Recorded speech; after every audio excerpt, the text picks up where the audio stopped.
Hello, future interns. I'm not sure if you can see my face in this recording. You probably can. But anyway, welcome. My name is Julia.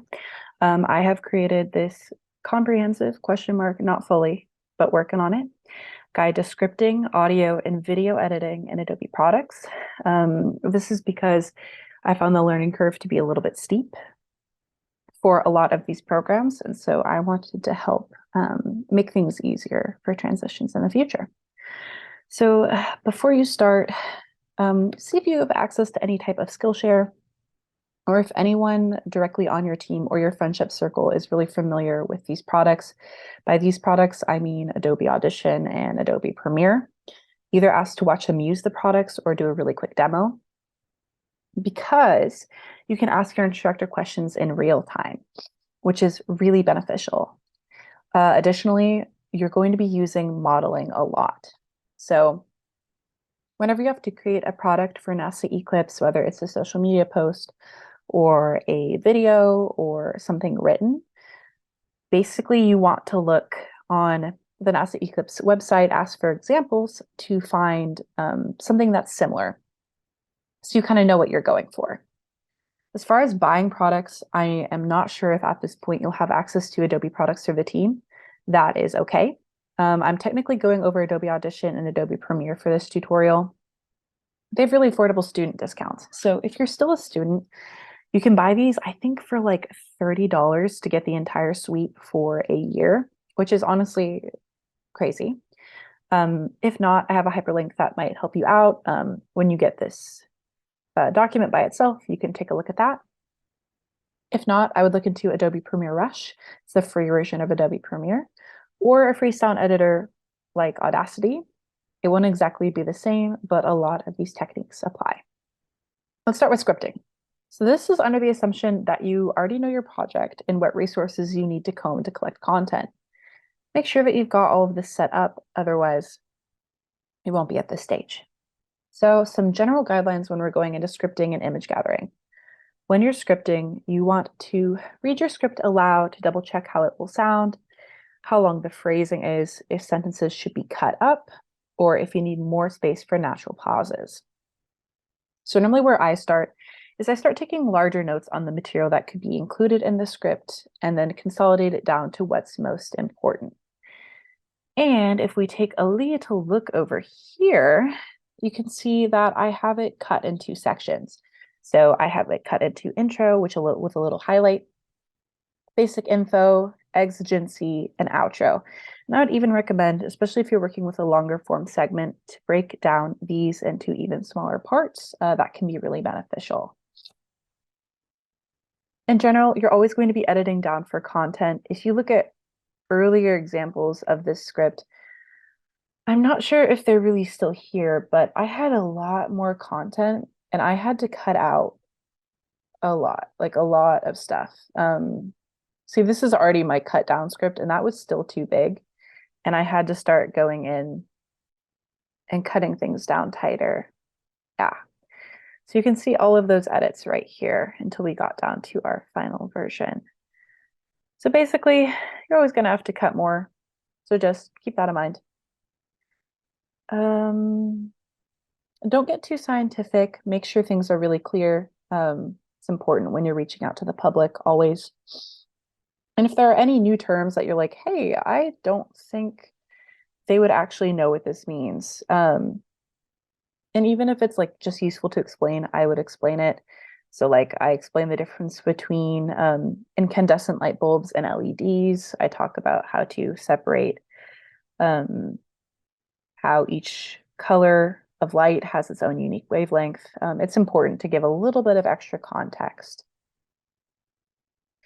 Make sure that you have transitions, that your ideas flow, and that they're in the most logical sequence. So like I'm starting here with a hook. We use light every day, but do we really know how it works and impacts living things? And then I kind of transition with statements like, so why is LED technology so important? And then that leads you into your next section. And then things like not only. So, and then finally, and so again, just those natural transition words are really important to have. And always you're going to be sharing with either your partner or your team in general. It's a very iterative model. So you're going to be going back and forth and saying like, hey, here's my script. Do you think this is good? Anything I should change? And they're going to be like, hey, this is great, but I think you should change this. And you just kind of go back and forth. So get used to that. While you're writing your script, I want you to start considering what images, videos, and text on the screen might be necessary. And I would start to add that on the side. So if we look at my original script, you can see that I have the intro, and then here's what I'm speaking. But I have the screen highlight. These are the images I was considering. So I know that I want to open with the headline, NASA Eclipse, the light plants need. So I know that I'm going to have that text box. And then I know that I wanted some sort of image of a plant and the ISS. And then additionally, I knew that I would move into a frame that would show the actual guide. And so you can see that happen a couple of different times where I'm deciding like, hey, this is what I thought, like I'm talking about solid state lighting modules. I need images of them. All kinds of things like that. So those are helpful to start populating early on to save yourself some work later. And then after your script is feeling really good, you've shared it with your partner, things are getting really close, really start to fill out those accompanying images and video ideas. And as you're looking for these, take a little jump over to our friend NASA Images. And then we go to all of the image galleries. They have a lot of content. ISS plan. And when you click on this the first time, you're going to get everything, right? You're going to want to go to images or videos. And you see this and you're like, wow, that's only 3 things. Go down to try your search again. I don't know why, but this is where things get expanded and then you get way more stuff. So then I could go specific and be like, oh, I want solid state lighting modules. Give me that. And like there are tons of images for this very niche thing. So I would really recommend using this database to grab your images. They are normally pretty high quality. And there's a really high selection, like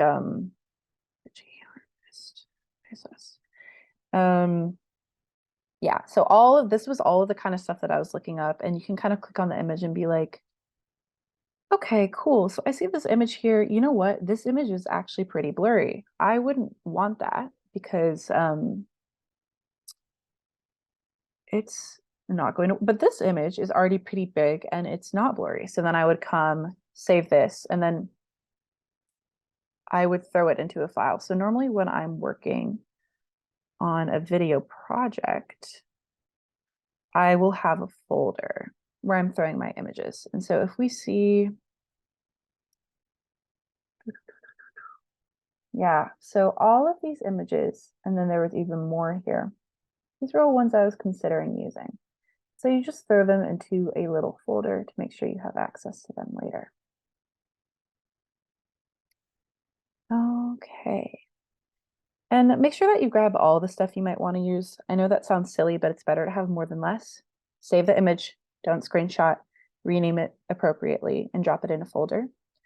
For videos, NASA 360 recommended that I use 4K video downloader. I haven't used it yet.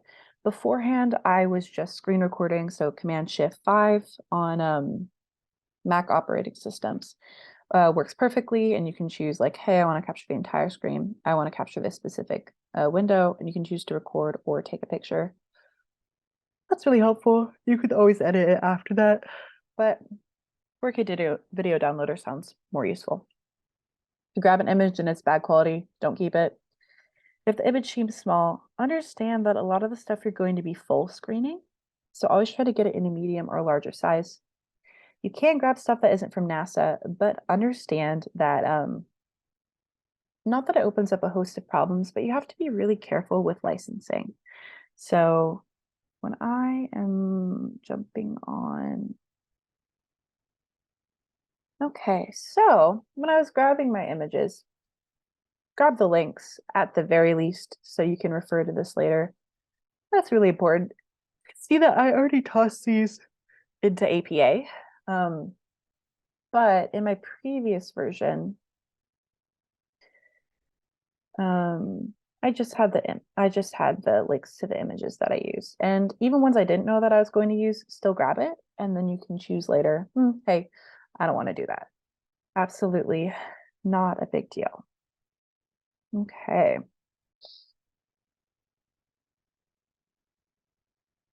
Okay, and before you go into audio production, reshare everything, the images you're considering using, a script itself, all of the moving parts. Basically, you kind of want a thumbs up before you move into recording because it is a lot harder to change things afterwards. So get your stamp of approval. And then moving into audio production. So materials. I currently am just recording with these headphones because this is an informal video. When I am recording audio professionally, I use a Blue Snowball. I think it was like $32 at Best Buy. It's nice. It's got the little tripod so it holds itself up.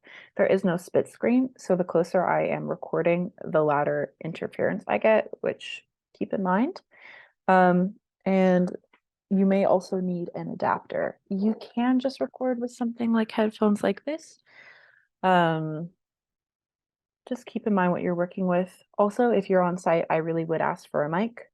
And if somebody knows how to work with it, ask them how to show you how to use it. But before you get into audio, please grab headphones. It really doesn't matter. These are very cheap headphones. I think they are $20 at most. You need to have something in ear or over ear so you can really hear the edits that you're making. You're gonna miss a lot of stuff if you're not doing that. And then finally, when you are working in just the whole Adobe suite, but right now in Audition, always click File and Save. You do not want to lose stuff, especially after you made a tons of edits or added a bunch of content. It is not fun for anyone.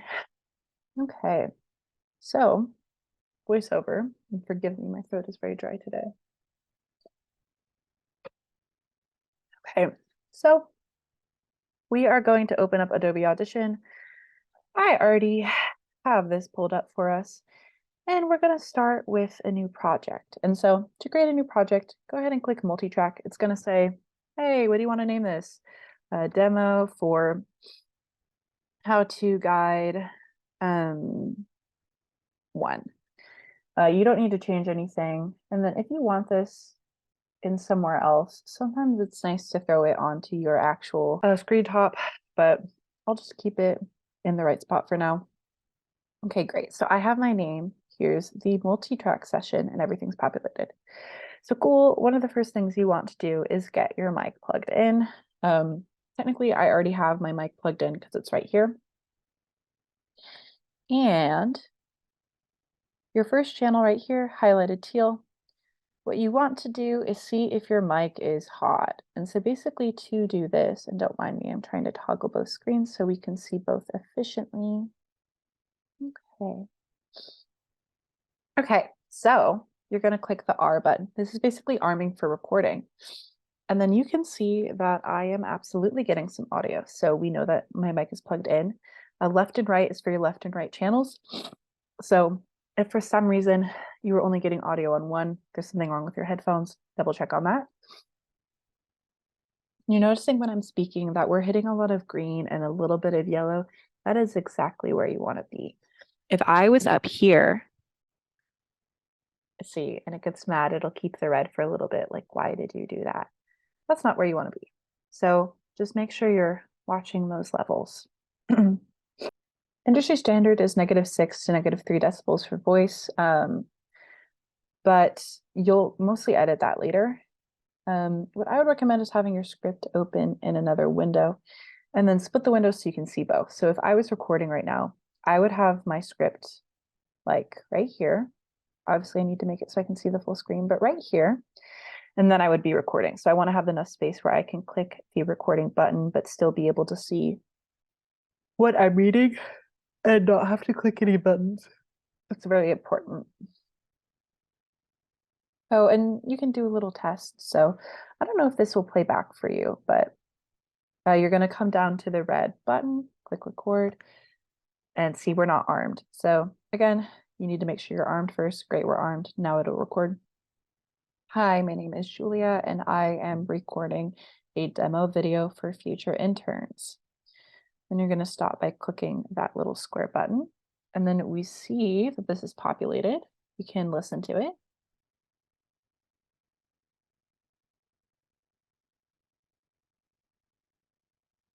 Okay, great.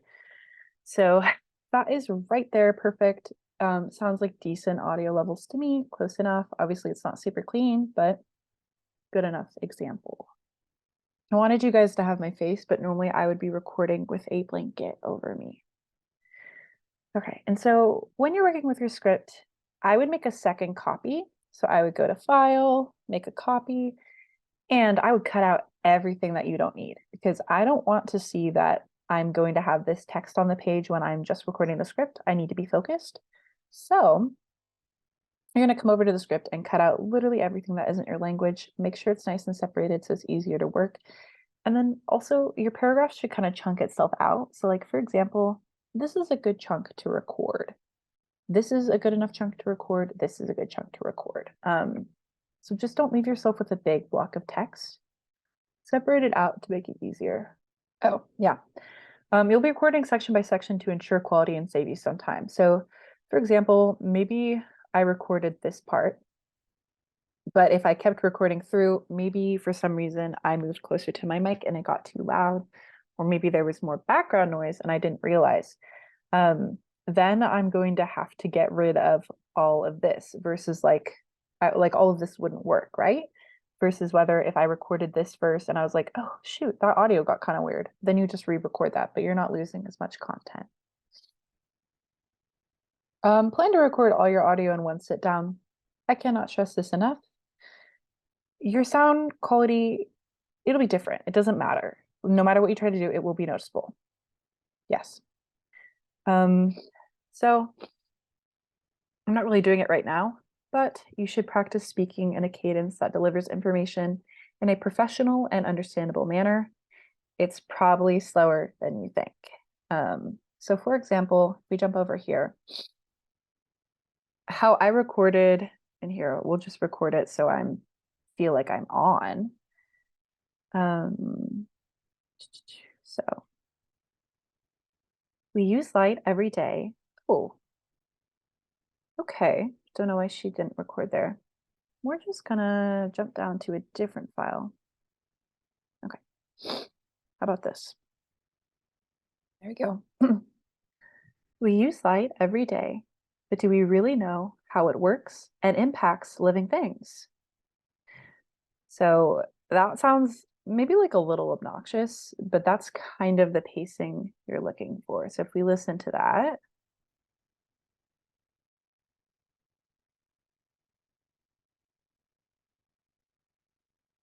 right. Cool, cool, cool. Monotone isn't great. You hear me speaking right now. This is a little bit monotone. I'm doing a little bit of vocal fry. Ideally, you're speaking in a warmed up register. And yes, I do mean vocal warm ups. And it should be wide, loose, and resonant. So, like if I'm speaking there, it shouldn't be causing any discomfort down here. You want to be sustainable, stay in your natural range. You should feel a bit of buzzing back here. You need to have some resonance. That's what we're looking for. So don't be down here. I know that this is how I'm speaking right now because it is informal, but this is called vocal fry. This is vocal fry. You shouldn't have vocal fry. You should be up here. This is where my tone should be when I am recording because it sounds a lot more professional and has more dexterity. Also get used to listening to your voice. You're going to be hearing it. Okay, so for voiceover recording, I am obviously not doing all of this right now, but make sure your room is quiet. No fans, no outside noise, no heater clicking on, no one talking in the other room, no one walking in the apartment above you. No fire alarms going off. You can hear the heater just clicked on here and it's like a little rush into the fan. Yeah, that's it's noticeable. You're gonna notice it. Yeah. If there is like a light fan or an electrical buzz that you can't get rid of, stick yourself under a blanket. I have this blanket here, which is like fuzzy, so it's cushioned. Basically, what we're trying to do is recreate a sound booth. So it's like if you went to go record in the closet, same difference. You're creating that foam layer for yourself. That's how I record all my audio when I'm doing videos, and it works quite well. You want to record without speaking for a few seconds. I know that that sounds a bit funny, but I will show you why. So let's jump down here and record without speaking. And she's not armed to record. You can tell it's been a little bit. Okay, here we go.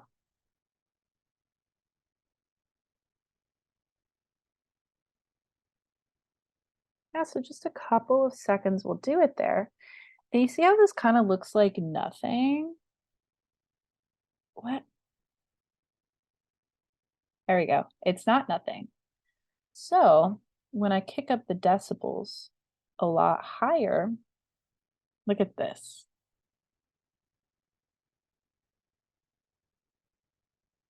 I don't know if you can hear that playback, but that is the fan. That is the heater kicking on. Obviously, obviously I exaggerated it a lot. You can see this is very crunchy. This is not clean audio. If it were clean audio, it would look like that. So it's always going to pick it up. Always be watching for it. So when you're about to record, I'd recommend grabbing your first bit of text, like I said, about a small paragraph, probably just the intro. Click the R button to arm for recording, clear your throat. Sit up. This is better for breathing. So when I'm slouching, sit up straight, drop your shoulders, clear your throat, and sit with the proper amount of space between you and your mic. My mic, I would say I'd have it like about this far away from me, sitting down by my laptop. Oh, and watch your breathing. Don't gasp or strain. Make sure you're breathing from your stomach, from your diaphragm. You don't want to have to edit that out there. When you decide to hit the record button, when you hit the record button, deliver the line evenly. Don't speed up. Don't change a lot in your vocal loudness. Don't touch the mic. Don't wiggle on your chair. Don't make any noise until after you finish. And then, so this was our example for our first sound file. Love that. But we want to consider, are there any reasons to re-record? So this is our lovely little how we pull to what we're looking at. So after you record, it'll be like over here. You're going to pull it back to the front. And we're going to listen.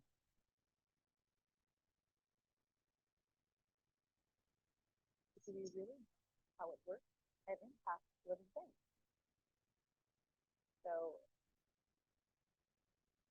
So, ooh, I'm realizing that I might not have shared with audio. That's okay for now. I'm gonna stop my share, reshare, and share sound. Okay. Well, you were able to see all of the sound files, so that's okay. But this will be more helpful since now we're doing audio editing. So I'm just gonna re-listen to this with you guys. There we go. We use light every day, but do we really know how it works and impacts living things? So, okay, so the audio is fine. But if you notice, the ending and the beginning, those are both parts that I don't need to include.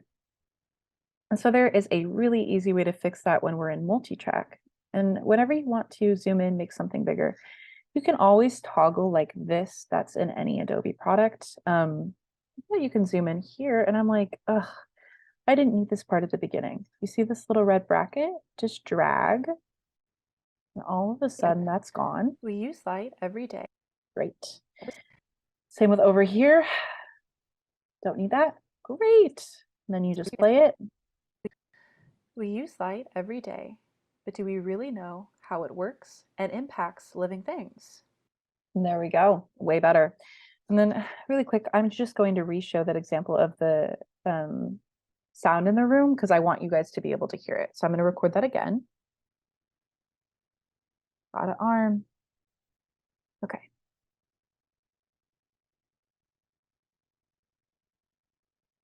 All right. Just like before, we're gonna jump in, turn up the decibels massively higher. Oh, that's gonna be too loud. Right there. And we'll take a listen.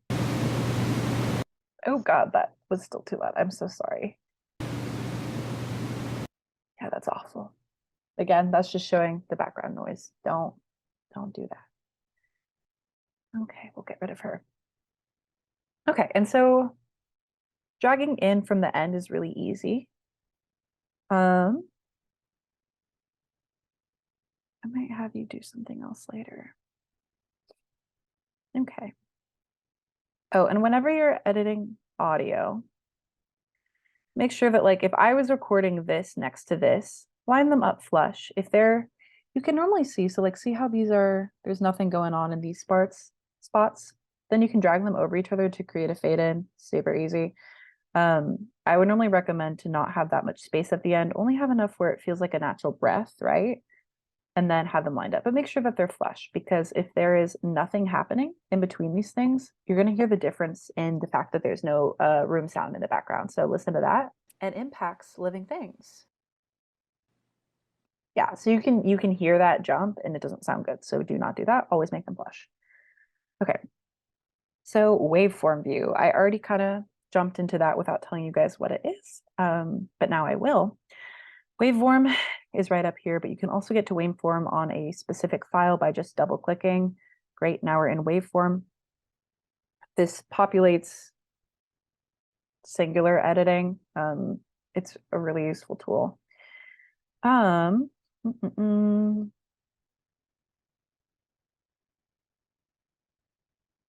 I do have examples for noise reduction, but I'll show you the example, but I would prefer to have you look at the example that Jessica made, which I've linked, because I think that's really useful. But I'm I'm going to show you just working in waveform in general, and then we're going to jump back to that. But first of all, is our audio too quiet? There we go. We use light every day. You're going to notice, you're like, hey, wait, didn't we cut that out? You did in the multitrack, but you didn't cut it out in the waveform. So any edits that you make in the multitrack, it is not going to apply to the waveform. The waveform is the original piece. Any edits you make in the waveform edits the file completely. So be aware of that. That's important. But like we had, I really don't need this, this little beginning blip. So I would come over and I would either hit silence or auto heal, or just delete it completely. And since we don't need that at the beginning, I'm just going to delete it. It's going to say, hey, it's referenced somewhere else. It doesn't matter. But if I was fixing something, let's say in the very middle of here, I'm like, oh, that's a weird sound. I don't want to hear that. We can auto heal, and auto heal is going to sometimes work better than silencing because it still leaves a bit of that room noise, which we sometimes like because it's going to be a really sharp juxtaposition if you don't have that. If my audio is too quiet, you can adjust the amplitude by pulling this where it shows the decibels. So I'm like, wow, that needs to be way higher. Like, remember how I said the industry standard is -3 to -6? You see the peaks here, right over on the right. So this is closer to, oh, it feels so loud. This is closer to industry standard. We use light every day, but do we really know how it works? Yeah. So that's closer to what we need. I would maybe toggle it down a tiny bit. Okay, and of course you can always go opposite. If your audio is way too loud, just pull it down the other way. Control Z is going to be your friend. Use that a lot.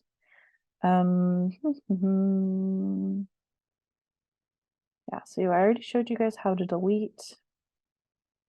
If you wanted like actual pure silence, oh my goodness, why won't it let me right click? You can always just do silence directly. And silence will be more okay when you have background music. So if you were working with raw audio, I'd be really careful. But if you know you're gonna have background music that's gonna populate something there, it would be more okay to do silencing. And whenever you do these edits, make sure that nothing sounds weird after. So always be double checking. Some things can mess your audio up and you're gonna want to Control Z that. Okay, so, and then I remember we didn't need this part either, so we're gonna delete that. Yep, great. So here's our sound file, grand. We use, and even like that breathing at the beginning, I don't need it, so I'm gonna auto heal it out. Go ahead and listen. We use light every day. Um, yeah, and I wouldn't do fade-ins on the actual file itself. I would do that on the multi-track.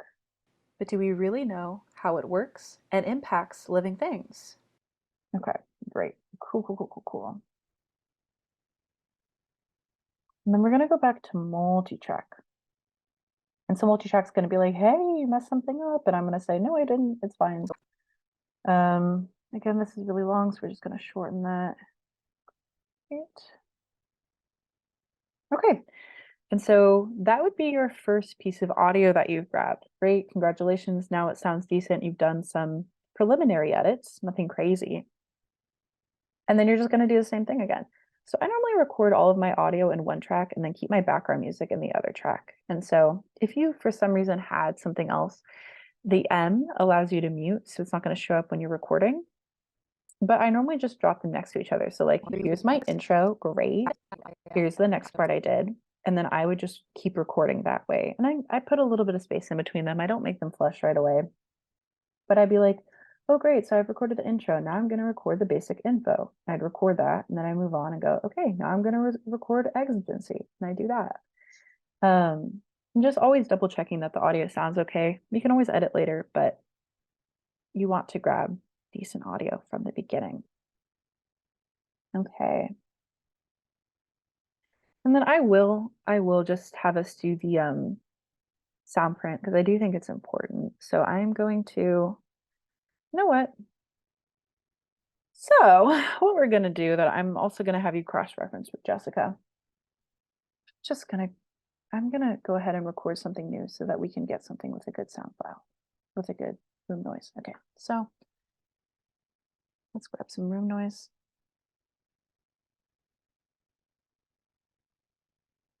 And then I'm going to talk over it. So this is my tutorial for using Adobe Suite products, particularly Audition and Premiere. We are currently in our audio section. Great.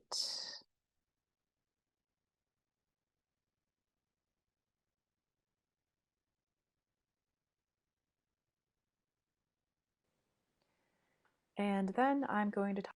Great. You can hear that fuzziness. So we're going to grab a way bigger noise print right there. Yep, got it. Select the whole thing, effects, noise reduction restoration, noise reduction process. Great. Good. Okay. Let's listen.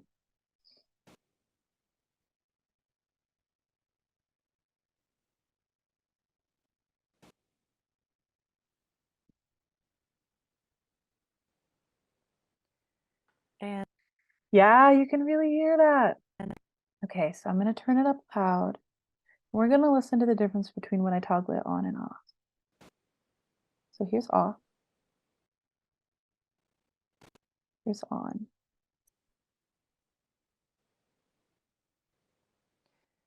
Nice. Okay, so we're going to run that reduction. Listen up. Oh, don't need it that loud. Let's listen. And then I'm going to talk over it. So this is my tutorial for using Adobe Suite products. Okay, and then we're going to Control Z, take that noise print off and see how it sounds before. Yeah.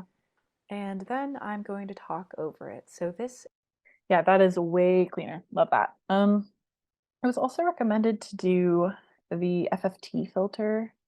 That has to do with pitches. So I'm going to recommend watching Jessica's tutorial on that. Okay, so back to the multi-track. Grand. Back to the multiverse. Okay. Yeah, and so at this point, let's say we've recorded all the audio we need. That's great. So this is all of my voiceover. But we do, in fact, need something other than voiceover. We need background music. Yeah.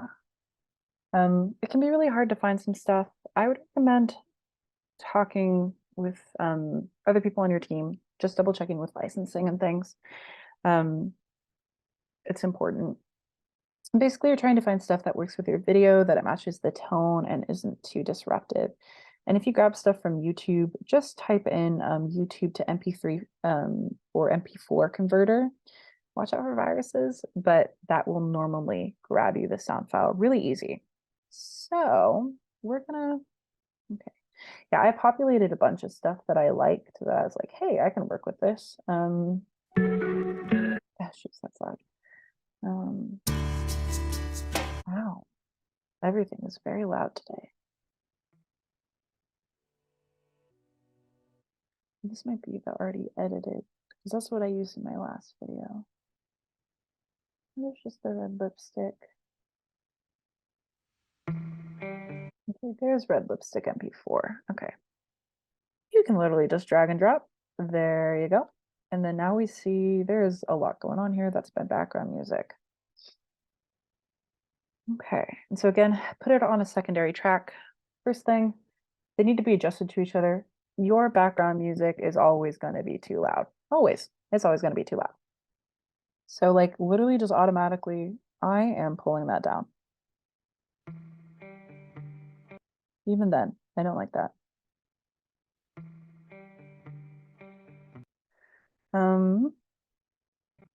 So if we're going to listen to both of these, but do we really know? And you're always going to let your music start a little bit sooner than your audio. Why? It's just more professional. I normally give it a couple of seconds. And a quick example for fade-ins, right here, just drag it, sounds a lot cleaner. So without a fade-in, oop, that's fine. And then with a fade-in, but do we really know how it works and impacts living things? Hi, my name is Julia, and so you can see like, wow, that audio file was way quieter, so I'd have to bump up the audio. But let's just look at this first clip and see how the audio is in reference to that, if it's too loud or not. But do we really know how it works and impacts living things? I'd say that that's okay, but honestly, I always want to be a little bit more careful, so I pull it down even more. Don't do that, please. Thank you. Okay.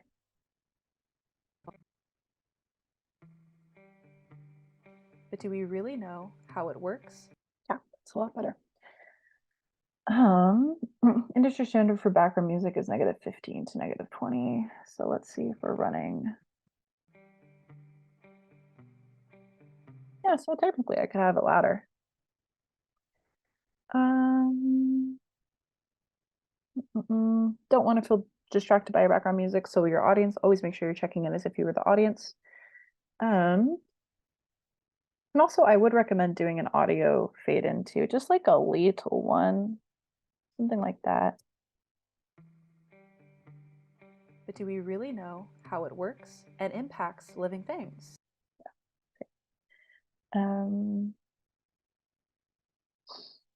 Okay, so let's say you got it all lined up. Sounds great. Love that.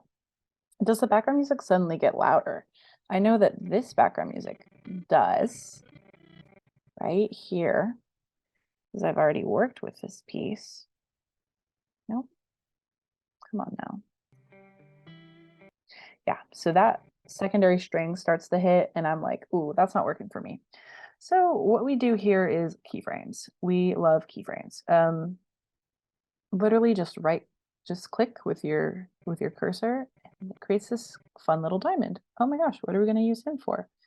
Oh, I don't know. What are we going to use him for? So let's say the audio only got loud like here, like just here to here. And we needed to bring it down so that it wasn't affecting our other stuff. You would make these keyframes, and then this yellow line is your decibels. And so if I were to just make one keyframe and then pull down, it's going to move the whole thing. You really don't want that. You just want the one part you're trying to isolate. So I'd recommend making two on one end, two on the other end, and then just kind of making this little trough shape. And see, I'm moving the decibels down just in that area.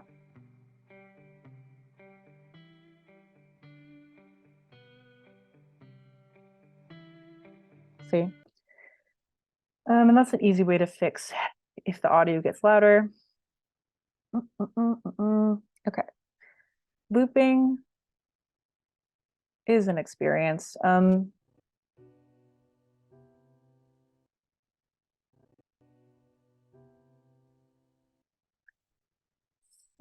if I were to loop this, you saw how it got quieter right there?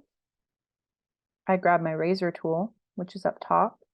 Grab that, Control C, Control V. And so let's say so this original audio was like 2 minutes and 10 seconds, but maybe I need it to be 2 minutes and 30 seconds. So this is the original audio.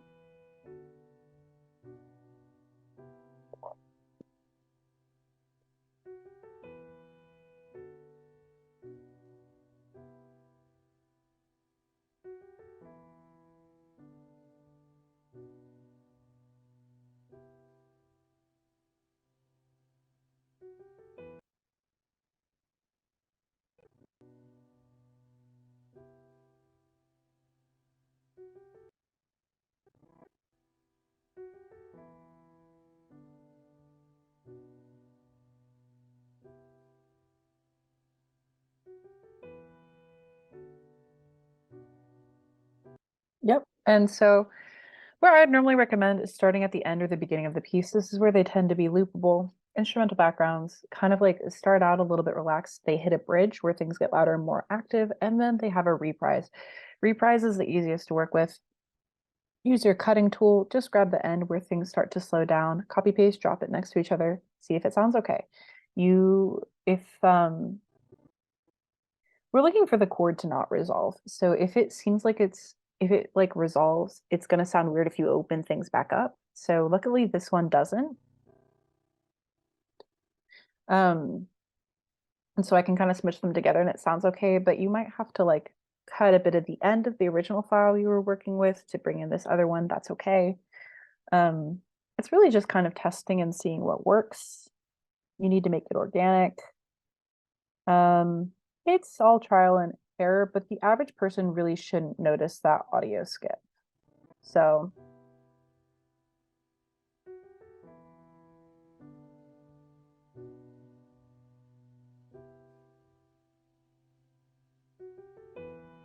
and see, that's okay. We do notice that there's it slows down here. That's noticeable.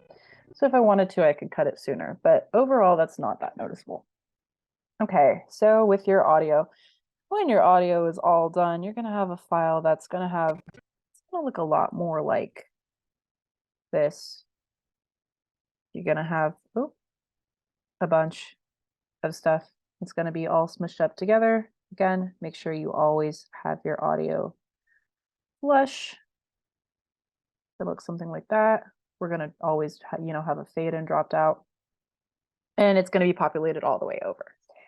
When you're done with something like this, if you really felt good, you could export multi-track mix down the entire file. You're not actually done, so don't do that. That's for the end. What I would recommend doing is literally just opening Premiere and then dropping those files in separately, which seems obnoxious, but it's actually not that problematic. So like if I was doing a new project, yeah, actually, we're going to move into Premiere here. So as we move into our Best Bud Premiere, I wonder how much time we're at. We've been going for a little while now. How fun. Thank you for spending time with me. I do appreciate the patience. Hopefully it's helpful. Moving into Adobe Premiere, your best friend is modeling. I've said it before. I will say it again. If there was a video created by NASA Eclipse that's similar to what you have to make, go watch it, take notes on it, figure out the timing, the tone, the pacing, the background music, anything that seems relevant, do it or replicate it. The B-roll, yeah, all of it. And if there's not enough material to work with, look for NASA videos. I know that we don't have the full-on budget to be as cool as NASA. I mean, we're tied into NASA, but like watch what they're doing and you can create smaller versions of it and slowly work up to getting better. So what you're going to do, just like in our friend Adobe Audition, we need to make a new project. So we're going to jump on over to Home, New Project, Untitled, Demo for How to Guide 1. Okay, and then you can change where it populates to if you want. And sorry, this is where we would be putting in whatever files we have, right? So this is where you're populating what we would call your media bin. Yeah, so I have a folder that literally is called images. So I'm gonna select that. Is it letting me select? Great, there. So select whatever you're working with to create a new project. It's gonna be importing your files, grand. So some general rules, sometimes images and stuff will look blurry while you're running through it, but it's gonna be better when it's static. It's okay, don't worry about that. When you get here, there's a lot on the screen. One might even say too much. That's okay though. We don't need to worry. So we're gonna do a little screen breakdown just so you know what is going on here. Again, as I said, starting top left hand right here. So this is where you got our effect control. So right down here, if something is white, it means you selected it. And I have a keyframe done on this so that he pans. So he's moving, we're zooming out on him actually. So this is where you're going to do stuff like that, panning and zooming. We will get to that. Top middle of the screen. Let's go ahead and push this in. Top middle of the screen right here. This is where your project will will appear as you edit it. So that's where all the visual frames are going. I would normally keep the screen at 75 the whole time. That might sound a little weird to you, but I found that I tend to have problems with any other fit.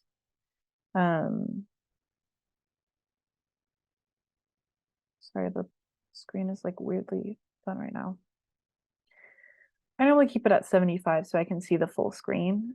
If you have anything bigger, sometimes it will push out some of your screen and you're not seeing the full edits. So I would keep it at 75. Oh yeah, and so you can toggle things bigger or smaller on this screen. So if I double click on this image, it's going to give me the resize options, which is great. Drag it more to the side or whatnot. Yeah, and you can also add text on this screen. So I would click the text box, click here, and then it's going to give me text to work with. So that's normally what you would do on that screen. Bottom left has your media and effects. So if I drop down here, we have all of the media that we're using. So that's the media bin right there. Here's all of the stuff, which is great. It's also hiding effects. If you click that little arrow, drop to effects, this is where you're going to find all of the transitions you're going to implement between images and video. Play around with it, get comfortable. You're normally going to be going under video transitions. Audio transitions, you can do it here. I'm not as familiar with them. I would normally do them manually in Adobe Audition. But yeah. Bottom middle is where you will be spending most of your time. So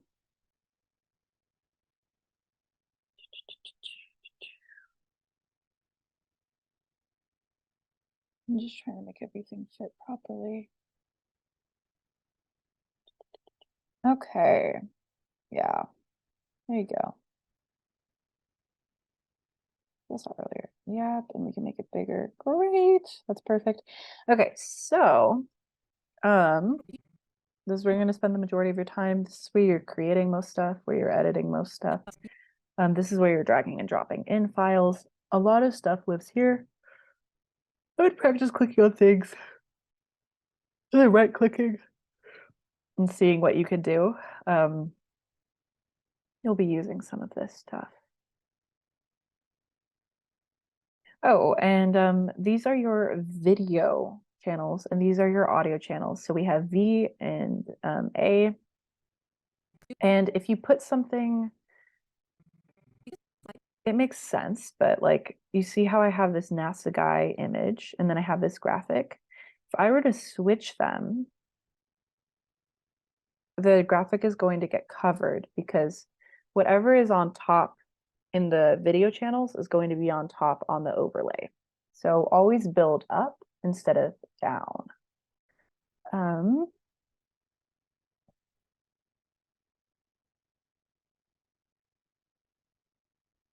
Oh, and something that you want to keep in mind is if you place something over something else, it will quite simply erase it, which is not great. So if I were to drag this over a little bit, and then I drag it back, all of that part just got deleted. So we're gonna Control Z that. But if that happened, you can just drag out using the brackets. So let's do that one more time. So I'm like, oh my gosh, I didn't mean to do that. What do I do? Just drag this back out and you can get it exactly where you had it before. There we go. Okay.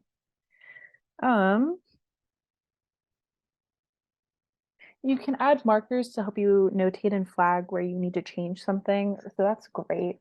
So normally you're gonna have your cursor like up here, right click, add marker. And then I would say, and then you're gonna click on the marker itself and be like, this is a problem, maybe an audio problem. And so I can see right here, hey, this is an audio problem. It shows me when I go over it. And I know that I need to look right here at the audio. And the ones I'm going to have you using the most often when you right click is probably unlink, edit clip in Adobe Audition. That'll be for audio. Scale to frame size. Where is that? Scale to frame size. And then you might use speed duration, but really not as often. Yeah. And then to your right is the Essential Graphics tab.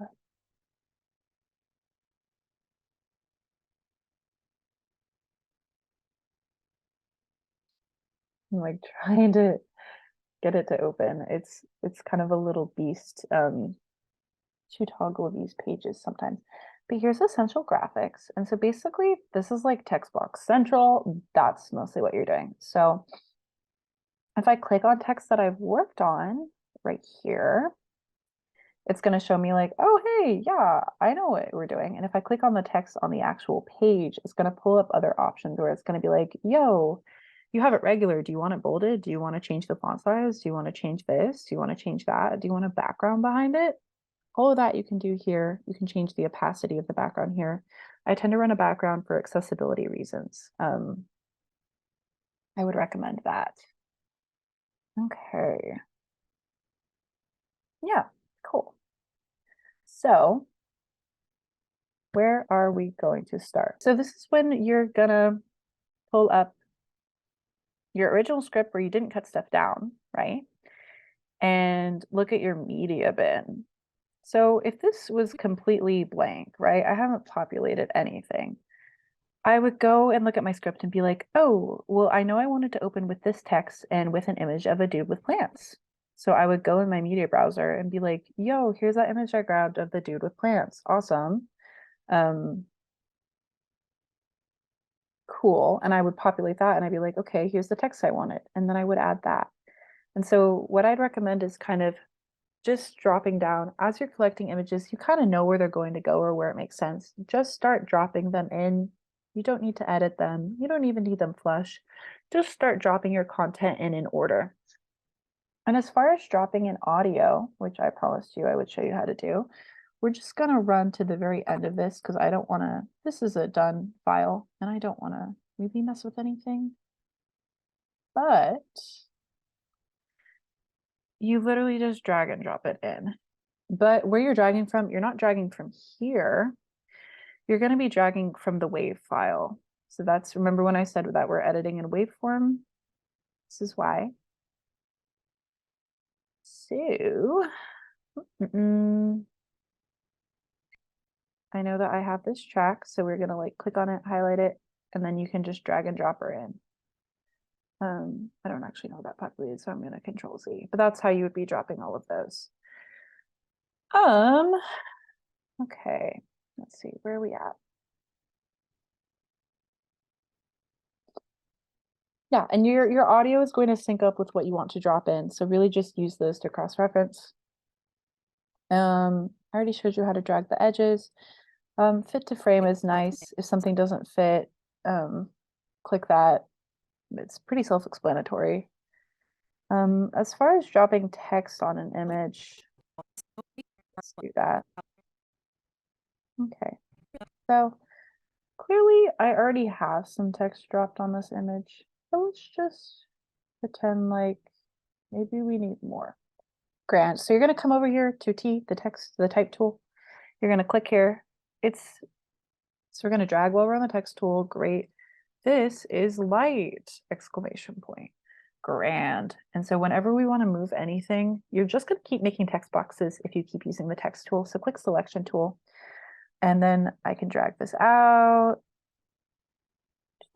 to, I can move it around. So I'm like, maybe it's better to have this up here where it's not obscuring the graphic. Great. I can come over here and maybe I'm like, ugh, I do not want this background. I'm going to get rid of this background. Maybe I'd really like it to be bold. So I'm going to change the text to be bold. These are all lovely things you can do. And something important to know is it's populating itself like an image. That's how kind of everything works. So it'll say what it is. So this is light. And it's showing up like it's an image. So right now it's not starting when the image first comes in, but if I wanted it to, just drag it out and make it exist longer. That's all you got to do. Okay. You want to have movement on your page. That's really important because it keeps people engaged. So neither of these have a transition. So we're just going to go ahead and drop in a transition. I like cross dissolves. Cross dissolves are nice. You can choose whether you want it to start cross dissolving on the previous thing or only cross dissolve into the next one. I tend to do that. We're just going to add it there. There we go. And so then you can change how long this transition runs for. So if we're right here, the light we can see, that feels like a little slow for me. So I'm going to cut both of those transitions to run shorter. Okay. Someone's being finicky. That's fine. We're just going to have one run shorter. the light we can see is called. Yep. And so that's how you would do that. You always want movement on the page because it's what's keeping the viewer's eyes engaged, especially when you have a still image like that. And you're going to find a feel for it, how long you want each frame to run, depending on what you're saying, and what content is being shared. Like my opening frame, if we take a little listen.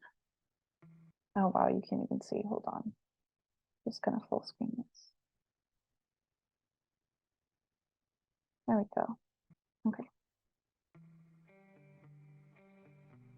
We use light every day, but do we really know how it works and impacts living things? You and your students can learn more about how light affects plants by trying the NASA Eclipse lesson, The Light Plants Need. Okay. So you can kind of see how the pacing was done there. I even could have had more movement at the beginning there. And then, okay, so as you're editing, you're dropping all of your media in. I would adjust how long everything needs to be based on what you're saying. So dragging and pulling like shorter or longer each of your images and videos. And then assessing gaps where you're like, man, I don't have anything that works for here. That's going to start happening. That's okay. That's when you start to, again, it's an iterative process. You're going to go back to NASA and start looking up more images that would fit there. Don't do any tight edits now. I would do that altogether. You need to actually just get the content populated and then worry about the really tight edits later. So you see this thing called color mat. If I were to get rid of this, oh, it doesn't matter at this example. It will matter here though.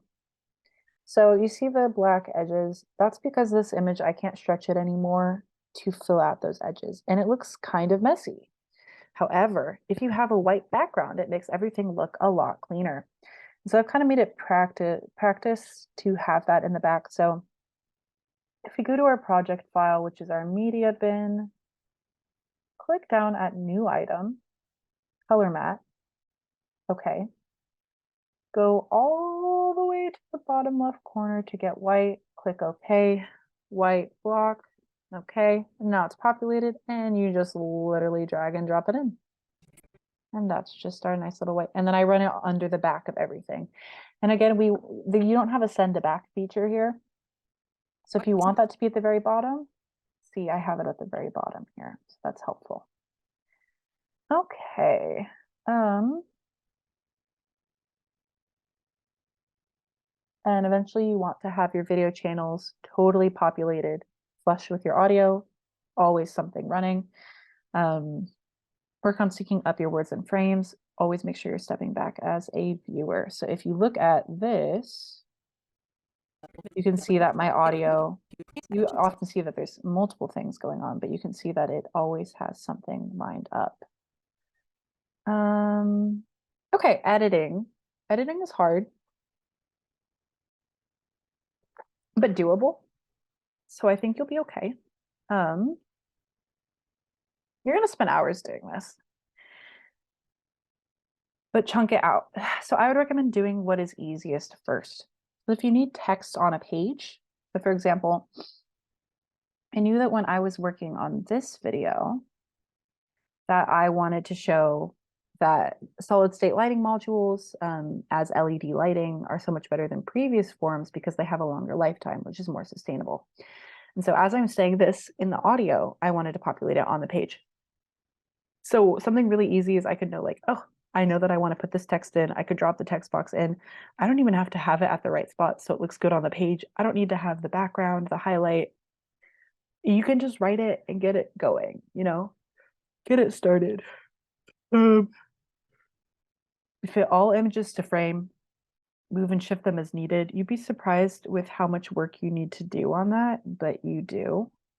So like this image, I probably had to we're clicking on it and then I probably needed to expand it or drag it, probably needed to move it. If it really doesn't work with the frame, again, we're going to right click and then manually go to scale to frame size. Yeah. And then start implementing transitions. Don't go crazy. We always kind of go for less is more. You're going to do a bunch of editing to make it look like your video doesn't have any editing, which is hilarious, but I would always recommend doing shifts on text, image, and video. Try which ones to see what you like. Remember again that that's going to be down here, click right, click effects, and then you're going to come into those transitions. Don't overdo it, but do find the ones that are subtle and clean. So I think I have a transition on this panel. These LED-based SSLMs come with a host of perks. They only need to be changed every 10 years. So I had that drop onto the page. Whereas the previous lights needed to be changed every 12 months. And that's literally just them dropping on, but I could have put a transition in. And you can see that the frame in the background is zooming in. That's a nice pan that I have going. So don't overdo it, but you really do want movement on the page to keep viewers engaged.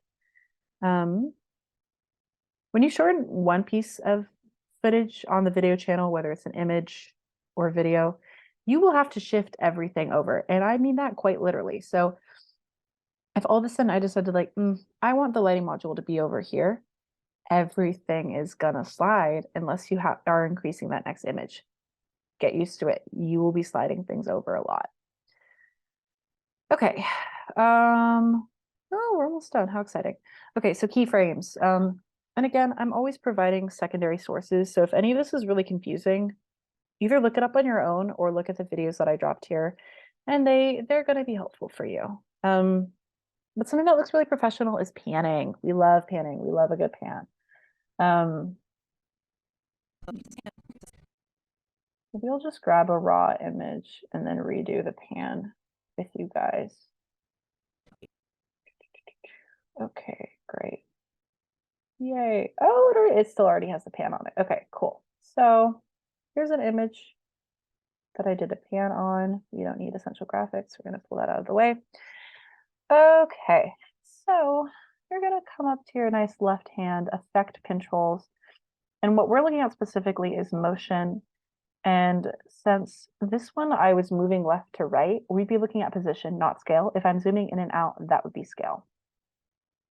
So to start a keyframe, you are going to first click on the, you know what, I'll do scale for this. So I'm going to get rid of those other keyframes and we're going to do scale. So click scale.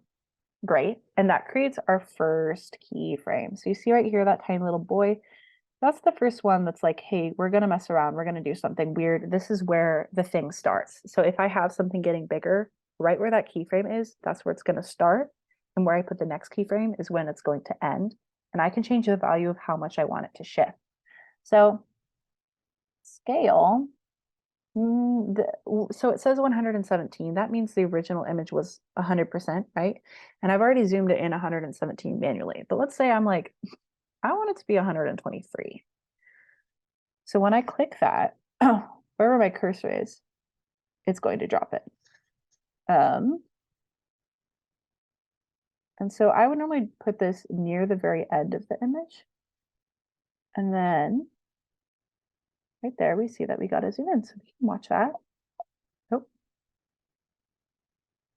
And so that's like a nice, very gentle zoom inward. And you really just have to try with the values. Like if I did something like this,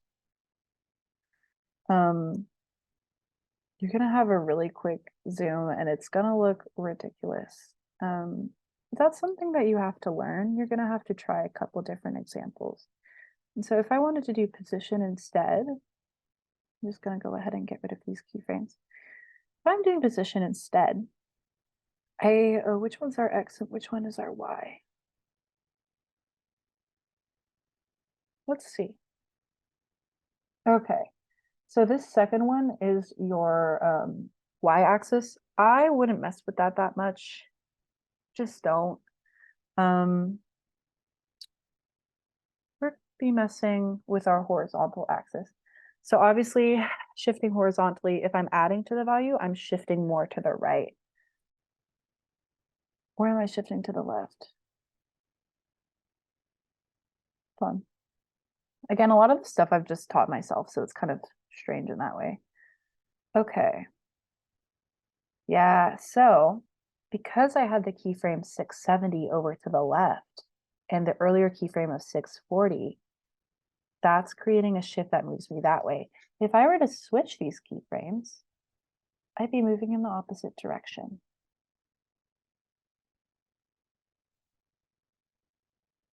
I think, unless I did something very, very wrong. Yep. Yep.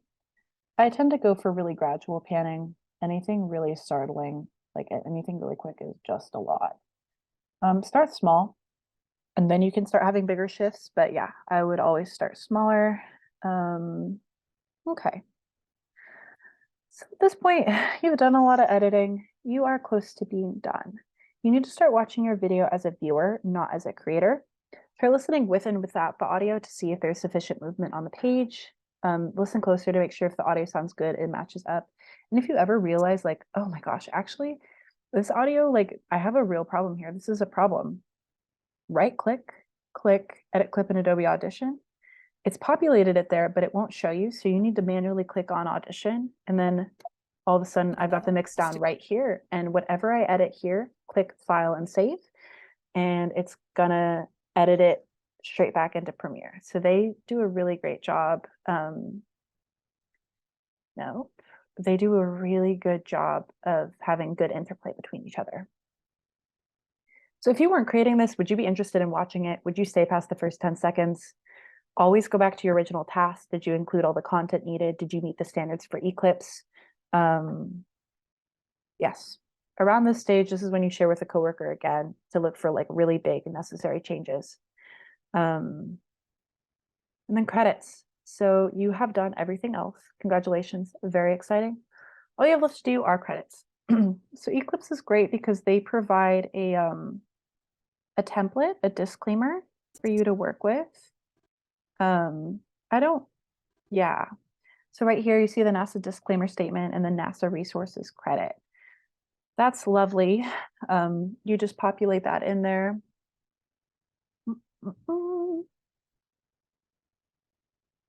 But if you use anything else like I did in this example, you're going to need to give credits. So I would just go to a citation generator. We're using APA because this is science. So go ahead, fill that up, make sure it's correctly populated. And when you're doing that for the end of a video, so that it looks correct, leave it blank so that we're just dropping onto a black page, make the text white. And then scrolling effects. I'll let you watch this video on scrolling effects because it's pretty simple. So finally, exporting time. You're going to go up to your top left, export. Go ahead and change it to whatever name you need it to be. Sometimes you can throw straight into YouTube. I wouldn't recommend. I would really just work through the actual file and then definitely decide where you want it. I put all my stuff on desktop when it's like a big project I've been working on, so I know where I can get it immediately. And then click export. It's going to take a while, and then you're going to have it. Yeah, and then I would recommending uploading to YouTube. Because this is normally these files are going to be too big to share through Teams or through email. So, or you can, but it'll take a bit to upload. So I would throw it into YouTube first. And when you get to the final draft, when you've made all the edits everybody wants you to do, then go ahead and send them the actual file. Okay. Some final notes. Oh God. If you're going to work on this project again, which you will, keep every single file used in the project. This means audio, this means images, this means screen recording, this means everything. If you try to open a project and you've deleted an image for your laptop, Adobe will offline it and you get a frame error message. It does not save this within Premiere. So just keep it all in a folder. If things do disappear, don't panic. Sometimes if you moved it into a new folder, the system gets confused. So let's say you were pulling them from your desktop and now you move them into a folder and it can't find it. You can have it click find, and as long as it's still on your laptop, it'll grab it. If not, pull it from your trash.